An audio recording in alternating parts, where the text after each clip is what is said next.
Eh, tu sais c'est quoi la spécificité des chars italiens? C'est les seuls qui sont équipés de feux de recul.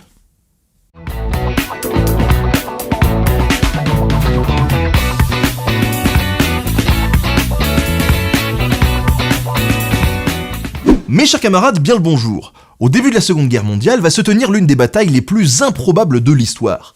9 chasseurs alpins enfermés dans un petit bunker situé dans la ville de Menton près de Nice ont pour ordre de tenir le pont qui leur fait face contre l'envahisseur italien. 9 chasseurs alpins contre 3000 Italiens, qui va gagner?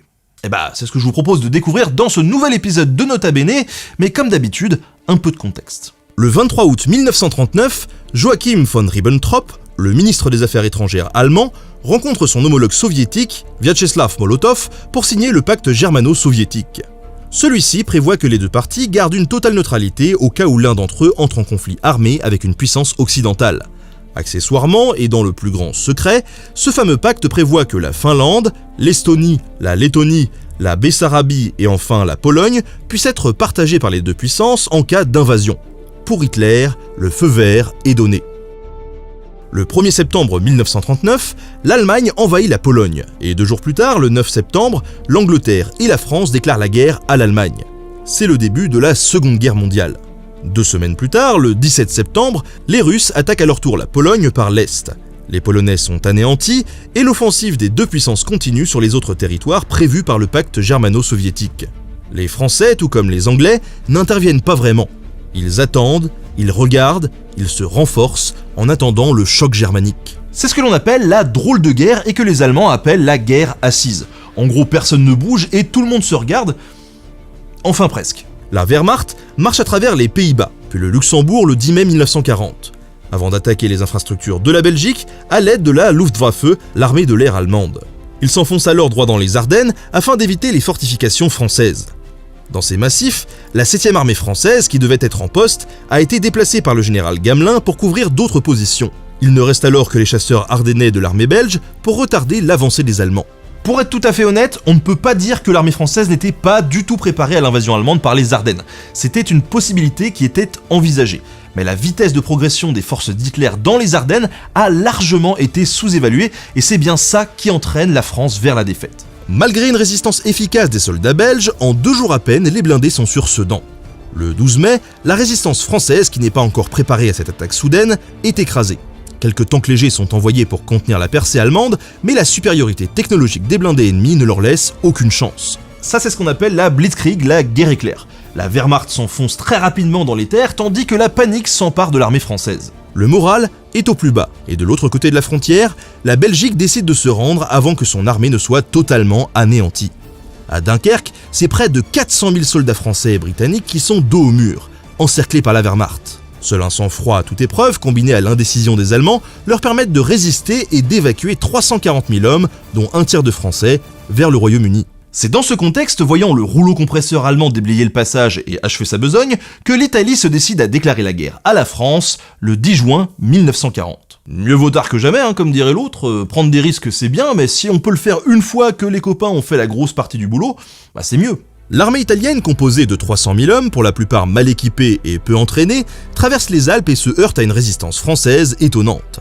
Près de 2 fois supérieurs en nombre, dispersés par des redéploiements sur d'autres fronts, les Français ont l'avantage d'avoir une ligne de défense solide, de posséder des fortins et de maîtriser la plupart des ponts qu'ils peuvent faire sauter en cas d'offensive. La frontière est quasi hermétique. Les soldats italiens ne parviennent pas à passer, y compris lors de l'attaque massive de Mussolini le 21 juin 1940. Même les tentatives aériennes échouent, l'armée française se payant le luxe d'envoyer son aviation directement en territoire italien pour la contre-attaque. Comme quoi on l'oublie souvent, mais l'armée française n'a pas été défaite partout. Et parmi les batailles qui ont marqué l'histoire de cette offensive sur les Alpes, une en particulier peut tout à fait symboliser la résistance héroïque des soldats français face à l'envahisseur. La bataille de Pont-Saint-Louis, alias la bataille de Menton. À l'extrême sud-est de la France, la ville de Menton fait face à la Méditerranée. Elle est reliée directement à l'Italie par le pont Saint-Louis, qui enjambe le ruisseau du même nom. Afin de protéger la frontière, une casemate est construite dans les années 30 avec 2 petites ouvertures pour placer un canon anti-char et une mitrailleuse braquée sur le pont. C'est dans cette casemate de 12 mètres carrés, qui n'est pas faite pour héberger les soldats bien longtemps, que se réfugient 9 chasseurs alpins qui ont pour mission de protéger le pont contre les soldats italiens. Dans les jours qui suivent la déclaration de guerre de l'Italie, seul le ravitaillement en eau et en nourriture vient troubler le train-train paisible des soldats. Le 14 juin, quelques coups de canon se font entendre au loin. Les affrontements commencent pour leurs camarades, mais pour le pont Saint-Louis, tout reste étrangement calme. Le 17 juin, le maréchal Pétain propose à l'Allemagne d'ouvrir les négociations en vue d'une armistice. De l'autre côté du pont, des haut-parleurs diffusent des marches militaires italiennes, tandis qu'une voix interpelle les soldats français, leur envoyant des messages d'amitié. Les chasseurs alpins commencent à croire qu'ils ne se battront pas, ce qui, pour eux, on l'imagine, doit être un soulagement. Le sous-lieutenant Gros, qui vient remplacer l'adjudant alors en service, prend la direction de la petite troupe. Dès son arrivée, le manque d'hygiène le frappe durement. L'odeur est nauséabonde, et pour cause, l'ouvrage n'est pas censé pouvoir accueillir autant d'hommes pendant des jours. Les conditions de vie sont précaires, il n'y a pas d'eau courante, et 2 seules lampes produisant beaucoup de fumée servent à éclairer. Pour rationner l'eau, le sous-lieutenant Gros interdit à ses hommes de se laver et de se raser. On a tendu 3 hamacs qui se serrent dans un coin de la pièce principale, et 4 paillasses recouvrent le sol du couloir. Pour couronner le tout, il n'y a pas de toilette. Les besoins étant directement faits dans une gamelle en métal, puis vidés devant le bâtiment à travers la fente de la mitrailleuse. Des conditions de vie si difficiles que le 19 mai, le soldat Boé, présent depuis plus d'1 mois quand même dans l'avant-poste, doit être évacué. Il est remplacé par le soldat Cordier qui est le dernier à pouvoir rentrer dans l'édifice avant le début des combats. Le matin du 20 juin, à 8h03 précisément, 7 soldats italiens surgissent du virage au bout du pont. Le frais soldat Cordier ainsi que l'alpin Guzzi sont alors en dehors de la casemate pour mieux observer les environs. Quelques tirs de sommation obligent les intrus à rebrousser chemin. Quelques minutes plus tard, une quinzaine de soldats débouchent à leur tour du virage pour s'engouffrer dans la caserne des carabiniers, un bâtiment posé de l'autre côté du pont. Puis soudain, tout s'accélère. Près de 200 hommes apparaissent devant les soldats français. Les 2 soldats en observation rentrent dans la casemate, verrouillent la porte et rejoignent leurs compagnons à leur poste de combat. Un obus éclate devant le blocos et plusieurs mitrailleuses ouvrent le feu sur les chasseurs alpins. L'avant-poste demande alors un soutien d'artillerie au Cap Martin, équipé de canons à longue portée, et lance une fusée verte devant le bâtiment pour confirmer la demande orale. Les canons tonnent au loin et déchaînent leur violence sur les troupes italiennes. À la mitrailleuse, le soldat Petrillo ouvre le feu sur l'ennemi qui arrive bientôt près de la barrière du pont. Mais celle-ci s'enraye rapidement. Le sergent Bourgoin, en poste de tireur sur le canon anti-char, reçoit l'ordre de tirer sur cette même barrière pour les intimider, tandis que la mitrailleuse est rechargée le plus vite possible avant de reprendre sa cadence infernale. Si les Italiens se rapprochent de la casemate, il deviendra de plus en plus délicat pour les chasseurs alpins de les contrer, et ce, à cause des angles de tir de leurs armes. Heureusement, l'édifice est équipé de goulottes à grenades, permettant de sécuriser les abords en prenant peu de risques. Les Italiens se retirent alors en désordre pour tenter de prendre d'autres avant-postes afin de créer un passage. Mais l'artillerie française continue de pilonner intensément leur position jusqu'au repli général vers 10h. Peu de temps après, quelques soldats italiens reviennent, un drapeau blanc à la main, se présenter devant la casemate afin de récupérer leurs blessés. Les soldats français n'ouvrent pas le feu, mais restent vigilants. Il est alors dit que vers 11h45, un soldat italien tente sa chance en voulant les prendre par surprise. Seul le soldat Bourgoin, en poste au canon anti-char, s'aperçoit à temps de la menace et déclenche un tir réflexe avec son arme légèrement surdimensionnée qui vient à bout de l'intrus. Partout du côté français, les lignes tiennent bon, et les hommes peuvent enfin se relâcher un peu, affrontant une nuit calme mais peu sereine à l'idée que les troupes ennemies reviennent à l'assaut du pont Saint-Louis. Le 21 juin, à 6h du matin, plusieurs soldats sont aperçus aux alentours du blocos. Des tirs de mitrailleuses les dispersent. Vers midi, les chasseurs alpins entendent parler italien devant l'avant-poste, quand un homme apparaît soudain devant la mitrailleuse. Il n'a pas le temps de fuir. Un officier italien et une douzaine de soldats surgissent quelques minutes plus tard. Même issue. Tout au long de la journée, quelques obus sont tirés vers l'extrémité du pont, mais aucun adversaire ne pointe le bout de son nez. Le 22 juin est lancée une offensive générale de la part des Italiens. Ils bombardent à outrance les positions françaises et lancent le gros de leurs forces pour prendre la ville de Menton. Cependant, sûrement un peu refroidis par l'accueil des chasseurs alpins de Pont-Saint-Louis, ils décident de les laisser tranquilles pour se concentrer sur d'autres fronts. Cette grande journée de combat se passe donc sans grand bouleversement pour le sous-lieutenant Gros et ses hommes, ne percevant que les bruits des combats au loin. En fin d'après-midi, l'ennemi capture une partie de la ville de Menton, derrière l'avant-poste de Pont-Saint-Louis. Les 9 soldats sont donc seuls, et pour renforcer ce sentiment de solitude, leur radio tombe en panne, les coupant de toute communication avec leurs alliés. Le 23 juin au matin, les ennemis grouillent autour de la casemate. Les chasseurs alpins peuvent les entendre, mais pas les voir. Les grenades sont envoyées par les goulottes, et la mitrailleuse se fait entendre alors que les troupes italiennes tombent en nombre. Une nouvelle fois, on agite les drapeaux blancs.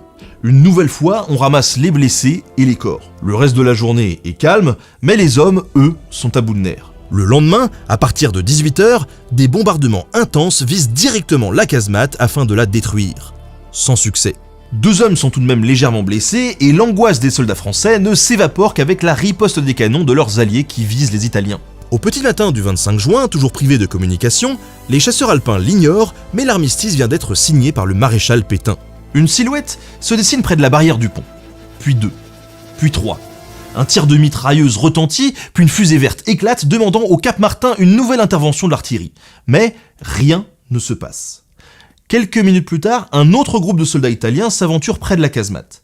Les balles jaillissent du blocos et emportent un homme dans la tombe. C'est qu'ils ne veulent pas vraiment se rendre, les Français. Mais, intrigués par la nonchalance des soldats qui leur font face, le sous-lieutenant Gros donne l'ordre de tirer au-dessus de 2 officiers qui s'approchent ensuite au milieu de la route. Ces derniers fuient rapidement et près de 20 minutes plus tard, un drapeau blanc est tendu de l'autre côté du pont. Les Italiens ont bien compris que pour faire comprendre aux irréductibles Gaulois que la guerre est finie pour eux, il faut sortir les gros moyens. Près de 150 soldats accompagnés de trompettes claironnantes marchent calmement vers la casemate.